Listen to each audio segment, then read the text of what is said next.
میں بھی شامل ہے، جو مصطفیٰ نے چار بنائے علی ان میں بھی شامل ہے،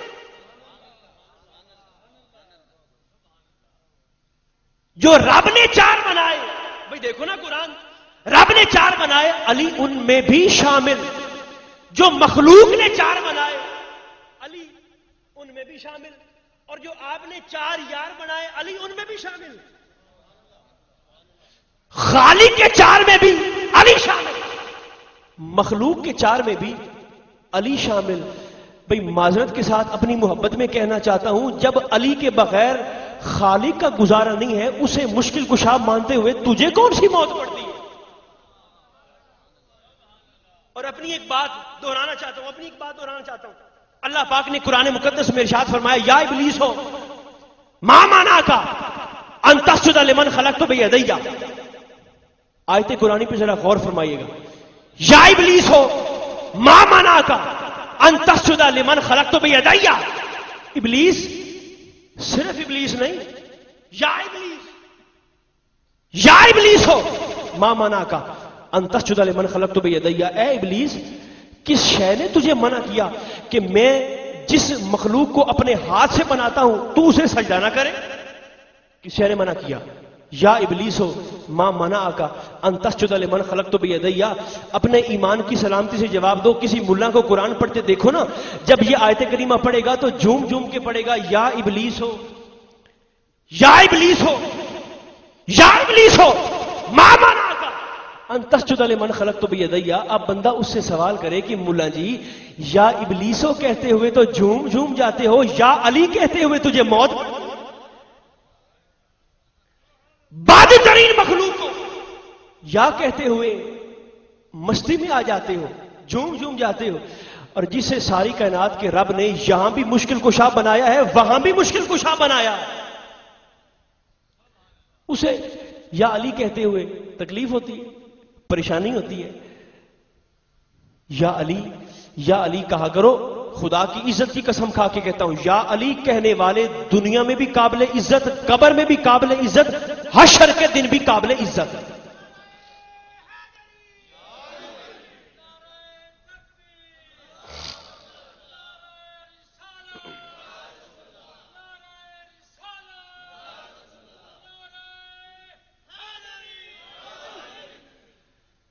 الذین آتیناہم الکتاب ویتلونہ حق تلاوتہ۔ اللہ پاک نے فرمایا ہم نے انہیں قرآن دیا، اور قرآن پتہ ہے کیسی کتاب ہے؟ رب نے فرمایا یہ جو پیغام ہم نے نازل کیا نا قرآن، اس پیغام جیسا پیغام ہم نے اس سے پہلے نازل نہیں کیا۔ جو پیغام ہم نے نازل کیا سورۃ قرآن میں، اس سے قبل اس جیسا پیغام ہم نے نازل نہیں کیا قرآن سے۔ اللہ نے فرمایا تورات قرآن جیسی نہیں، زبور قرآن جیسی نہیں، انجیل قرآن جیسی نہیں، یہ پیغام پچھلے پیغاموں جیسا نہیں۔ اب مجھے یہ کہنے دیجئے کہ جب یہ پیغام پچھلے پیغاموں جیسا نہیں ہے تو پیغام لانے والا ملا جیسا کیسے ہو جائے گا؟ یہ قرآن تورات جیسا نہیں، قرآن زبور جیسا نہیں، قرآن انجیل جیسا نہیں، تو قرآن لانے والا مولوی عبد القیوم جیسا کیسے ہے؟ قرآن لانے والا فاروقی جیسا کیسے ہے؟ قرآن لانے والا صدیقی جیسا کیسے ہے؟ جیسے قرآن آنے میں بے مثال، قرآن لانے والا محمد بھی آنے میں بے مثال ہو جاتا، بے مثال ہو جاتا۔ رب نے فرمایا ہم نے قرآن دیا، ان کو قرآن دیا، ان کو قرآن دیا، اور وہ قرآن کی تلاوت کا حق ادا کر دیتے ہیں۔ قرآن دیا اور قرآن کی تلاوت کا وہ حق ادا کر دیتے ہیں۔ مولا کون؟ ہم حق ادا کر دیتے ہیں قرآن کا۔ رب نے فرمایا نادانو، تمہیں تو قرآن کی تلاوت آتی نہیں ہے سیرے سے، تم حق کیا ادا کرو گے؟ تمہیں صحیح اعراب پڑھنے نہیں آتے، چلے ہیں حق ادا کرنے قرآن کی تلاوت کا۔ تو مولا پھر تلاوت قرآن کا حق ادا کون کرتا ہے؟ کون کرتا ہے؟ جواب آیا تلاوت قرآن کا حق وہ ادا کرتا رہے کرتا ہے جو زندہ رہے تو گود مصطفیٰ میں تلاوت کرے، مر جائے شہید ہو جائے تو نوک نیزہ پہ تلاوت کرے. تلاوت کا حق تم ادا نہیں کرتے، وہ ادا کرتا ہے جو زندہ رہے، حیات رہے تو نانا کی گود میں تلاوت کرے، شہید ہو جائے تو نوک نیزہ پہ تلاوت کرے، نوک نیزہ پہ تلاوت کرے. یزید نے پیغام بھیجا امام علی مقام امام حسین علیہ السلام عباس کی غیرت سنو. مسجد نبوی شریف میں جلوہ فگن گورنر کا بندہ آیا، گورنر کا. اس نے کہا نواسہ رسول شہزادہ مصطفیٰ آپ کو گورنر نے بلایا ہے. گورنر یاد کرتا ہے مدینہ کا. آپ نے فرمایا جاؤ اس سے کہہ دو حسین ابھی عبادت میں مشغول ہے، اگر فرصت پائے گا تو آ جائے گا. جاؤ کہہ دو فرصت پائے گا تو آ جائے گا. چلا گیا. تھوڑی دیر کے بعد گورنر کا وہی بندہ دوبارہ آیا. شہزادہ رسول آپ کو گورنر بلاتا ہے، یاد کرتا ہے. فرمایا جاؤ ہم آتے ہیں. چلا گیا. حضرت عبداللہ ابن زبیر پاس ہی بیٹھے ہیں. عبداللہ ابن زبیر پاس بیٹھے ہیں. انہوں نے سوال کیا، بڑا انوکھا سوال. انہوں نے کہا شہزادہ رسول آپ کو پتا ہے کہ گورنر آپ کو کیوں بلاتا ہے؟ پتا ہے گورنر کیوں بلاتا ہے؟ قربان جاؤں اپنے امام کے جواب پہ. فرمایا ہاں حسین کو پتا ہے کہ گورنر کیوں بلاتا ہے. پتا ہے حسین جانتا ہے کہ گورنر کیوں بلاتا ہے. حضور کیوں بلاتا ہے؟ فرمایا اس لیے کہ امیر شام کا ہو گیا ہے انتقال اور یزید وہاں کا بن گیا ہے بادشاہ. اس نے گورنر کو خط بھیجا ہے کہ حسین سے بیعت لو. تو گورنر مجھ سے بیعت لینا چاہتا ہے، بیعت کروانا چاہتا ہے.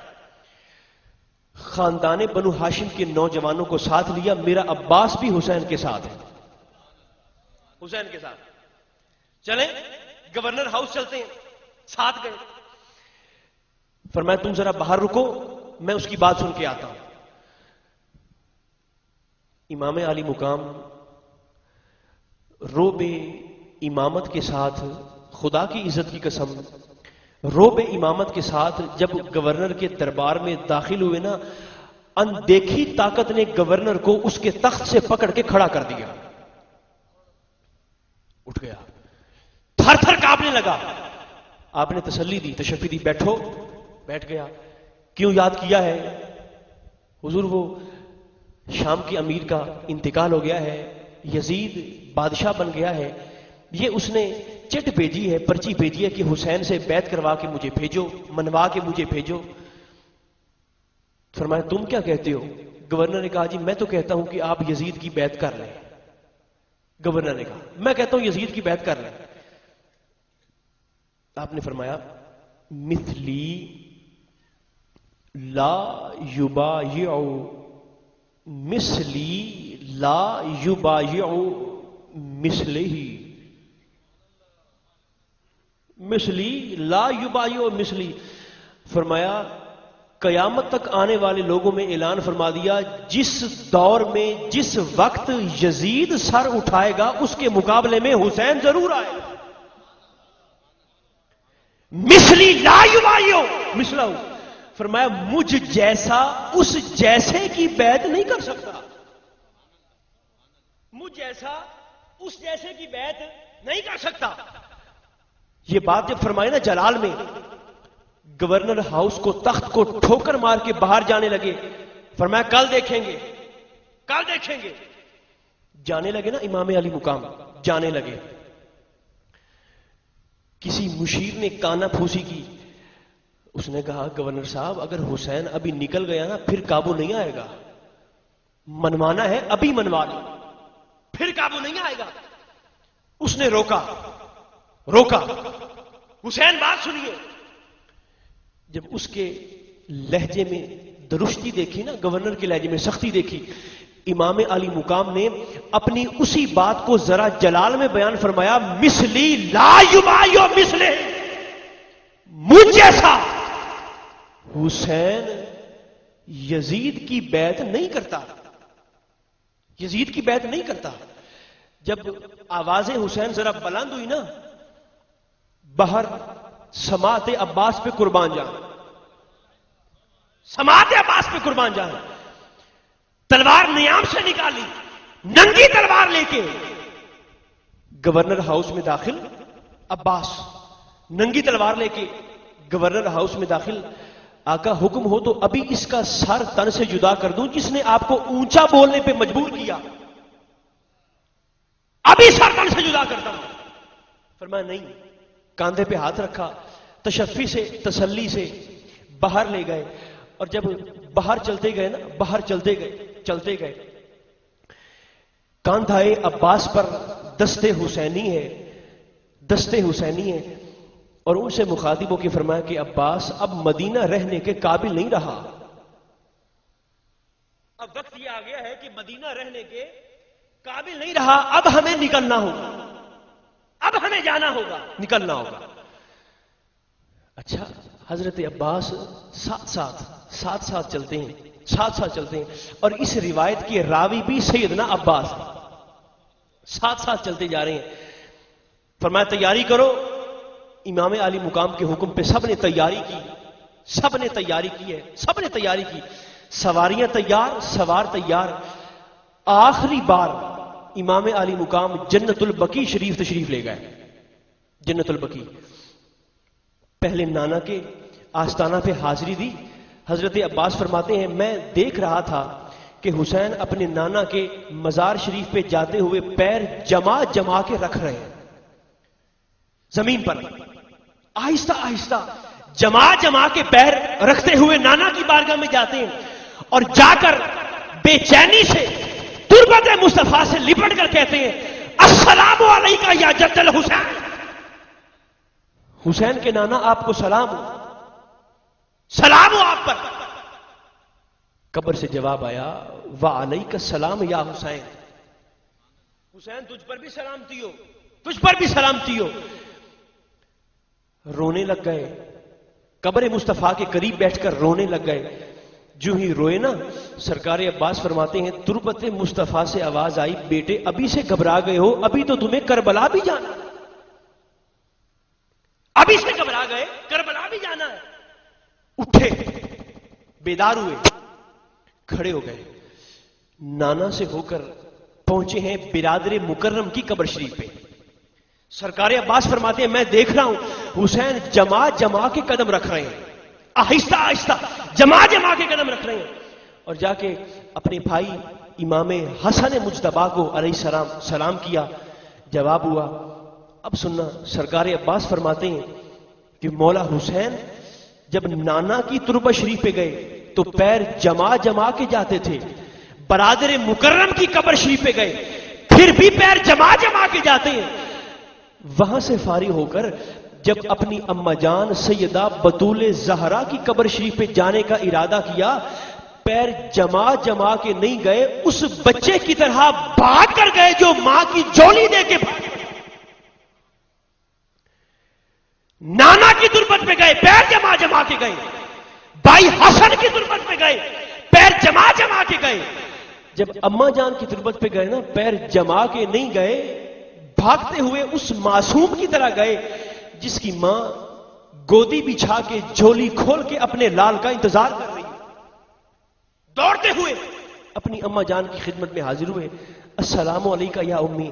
اما جان آپ پر سلامتی ہو، اما جان آپ پر سلامتی ہو.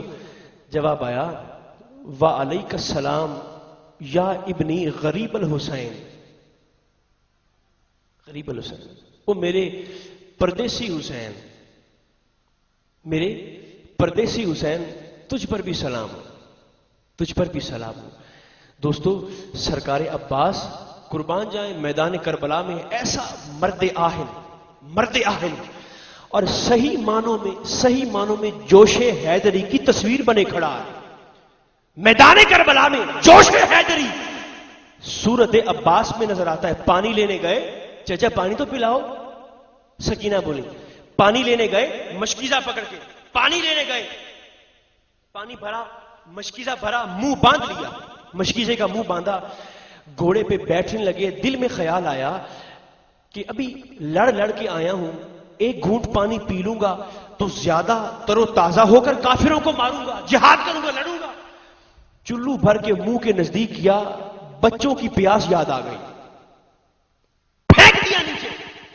نہیں پیتا عباس، پانی نہیں پیتا. دوبارہ گھوڑے پہ بیٹھنے لگے، دوبارہ بیٹھنے لگے.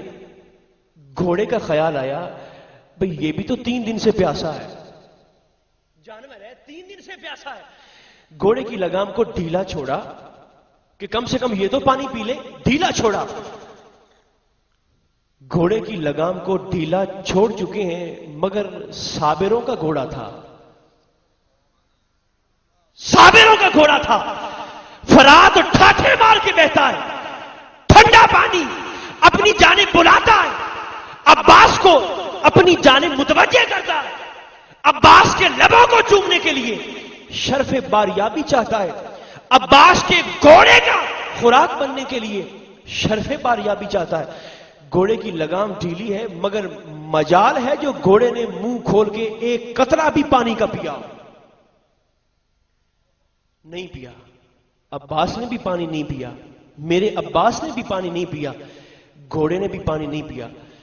مشکیزہ لے کے واپس جو جا رہے ہیں نا، بدبخت ابن سعد، بدبخت دائیں بازو پہ جو تلوار کا وار کیا، دایاں بازو کٹا، بایاں بازو کٹا، تیروں کی بوچھاڑ ہو گئی ہے، تیروں کی بوچھاڑ ہو گئی ہے.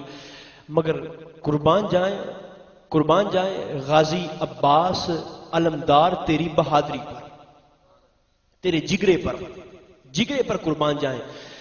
علم حسینی کو نیچا نہیں ہونے دیا، ہاتھ نہیں ہے پھر بھی علم حسینی بلند کا بلند، ہاتھ نہیں ہے پھر بھی مشکیزہ سلامت. ایک بدبخت کا سنسناتا ہوا تیر آیا، مشکیزے کو لگا، پھٹا، گر گیا. اور وہ پانی جو لے کے جا رہے تھے بی بی سکینہ کے لیے، معصوم بچوں کے لیے، وہ کربلا کی زمین کی خوراک بن گیا، کربلا کی زمین کی خوراک بنا.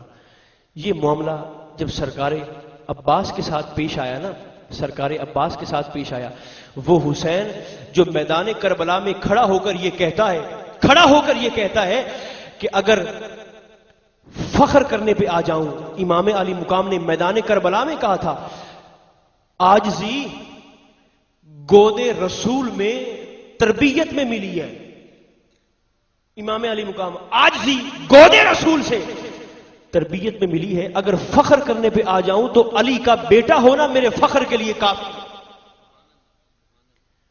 عاجزی بارگاہ مصطفیٰ سے ملی ہے، فخر کرنے پہ آؤں نا تو علی کا بیٹا ہونا میرے فخر کے لیے کافی ہے. وہی حسین وصال عباس پر کھڑا ہو کر یہ بات بتانے پر، کہنے پر مجبور ہو گیا کہ عباس کے وصال کے بعد حسین کی کمر ٹوٹ گئی.